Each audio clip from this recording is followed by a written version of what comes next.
here is the final, all the way down from the bottom. Look at that, all the way up to the top. Look at all that storage. That's what I'm talking about. Eugene Segovia here with EZStudRack.com. Today we're going to demonstrate on how you can install EZStudRacks on exposed studs and take advantage of the area between your studs in a garage that has exposed studs. Here you can see there's some pegboard back here. We're going to end up taking that pegboard down. I got a phone call. Homeowner says, look, I've got this pool equipment. I got all this stuff that's always in the way when I come in the garage. As you can see, all this pool equipment and everything, because that's the first place to put it. You walk in the door, just put it here and then go do whatever you need to do. Well, what I'm going to demonstrate is how we can take all of this, bring it to your wall, and that way whenever you use an item, the only place you're going to put it back is where it belongs. I'm going to see if I can recruit somebody that probably doesn't use a drill very often, and that way as we install the EZStudRacks, we can go through and demonstrate some of the little tips and tricks that people use whenever installing stuff on walls, screwing in a screw. I mean, just these little things that make a difference when it comes to installing EZStudRacks and using just standard equipment. So we'll spend probably, I'd say, if you set a goal to spend 30 minutes a day, do as much as I can for 30 minutes, quit, you've accomplished it, and then continue on to the next, whatever you want to do. Have a beer, drink, a glass of wine, then wait till the next day, try it again. What you'll find out that'll happen is that you'll come in, 30 minutes will go by, next thing you know, 1 hour goes by, and I mean, you get such a rush trying to organize that you end up just keep going and going. Next thing you know, it's 11 o'clock, bedtime. Anyway, stick around, and if you want some ideas, if you look up here, click on this link. I actually went to Lowe's and bought 1x4s, and that one 1x4, I ended up pretty much getting a lot for free, and I'll show you how if you click on this link. Eugene Segovia here with EZStudRack. I got me a helper today to help install EZStudRacks, and usually it's a 5-minute install per package, but since I got a, what do you call it, an apprentice here, we will maybe take 10 minutes or maybe longer. Letters facing up, and what I do is I always just put the first one in. When it comes to drills, this has little torque values. See how that one is? That's the maximum torque. It's just going to push your screw all the way in. So we'll tweak this down to say about 11, and we'll see how that works. Okay. Now when it comes to drilling a screw in, they'll just get in there and think that they could just hold it like that and it'll go, yeah. You know what I mean? But you really got to put some pressure. So you really got to push when you're drilling it in. Yep. So we're going to try it. All right, so just put it right there, right on top of that other EZStudRack, just like that. I'll get it started for you. I just aim for the middle. You see that hole right there? Yes, sir. So finish her off. Remember, you got to push in.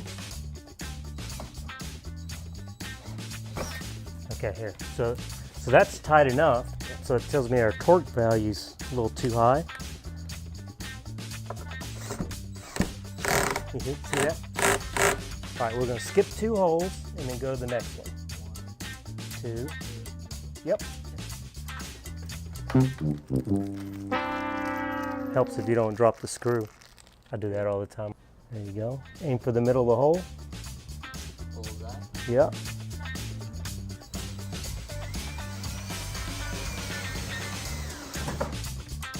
You see how your drill is kind of just skipping a little bit? Make sure you put some pressure in there. So go until it clicks. There you go. There you go. The next one.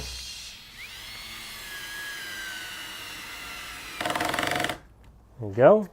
So this bottom row.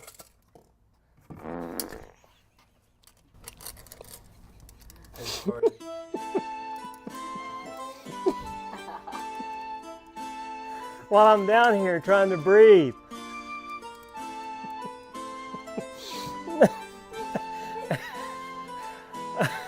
Okay, let's try this again. So our first row, what I like to do is put the bigger items down, and then as you go up, put the smaller items. So I picked a board. That helps with weight. I sized this board. This is a 9.5, and what we'll do is we'll cut it to fit in here, and then we'll store whatever stuff they have to store. Alrighty, so now we got a shelf. The beauty about EZStudRacks, they can move up and down wherever you need it. Now we could space these out, cut them and just put a few up and then make the product go further, but I wouldn't recommend that because things are always going to change. So you end up having less flexibility, adjustability. First one. Ta-da! What do you think? So now we'll cut the next shelf. I know what you're thinking, why not just cut all the shelves? Let me tell you why you don't want to do that. When you cut this shelf, it might not necessarily fit up here because these boards aren't necessarily level.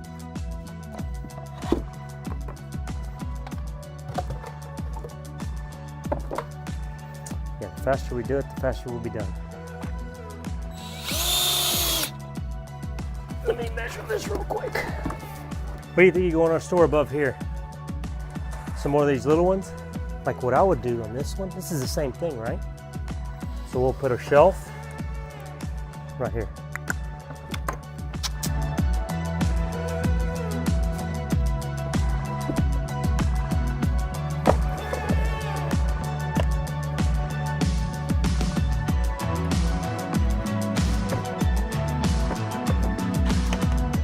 Do you want the shelves to start at the same height, or you don't care? Since probably the stuff you're gonna be storing here is in more, I'll just start it probably wherever, right?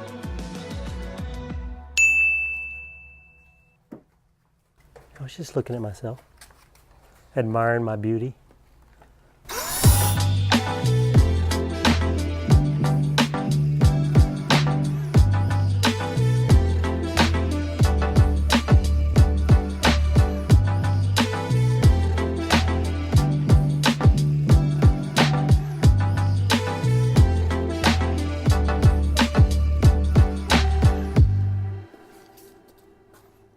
I need a drink. I feel like I can, a celebration drink.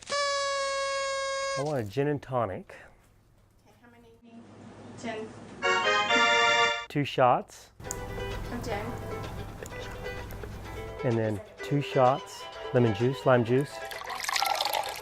And then the rest, tonic. I think I like to do a little fast forward.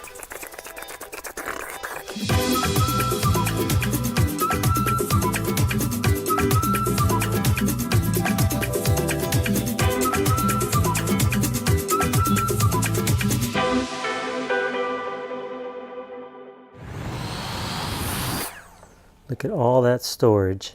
So here is the final, all the way down from the bottom.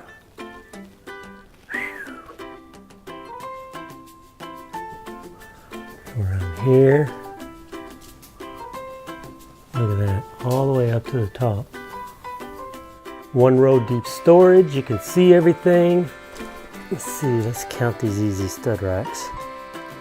You got 2, 4, 6, 8, 10, 12, 12, and 12. 1, 2, 3, 4, 5. 5 times 12 is 60, 62, 64, 66, 68, 70, 72, 74, 76, 78, 80, 82, 84, 86. 86 EZStudRacks. 86 divided by 8 equals 10, about 11 packages. So let's say 10 packages times 20 is $200 worth. You can't buy that much storage and shelving. About $200 worth. That's what I'm talking about. And bye for now.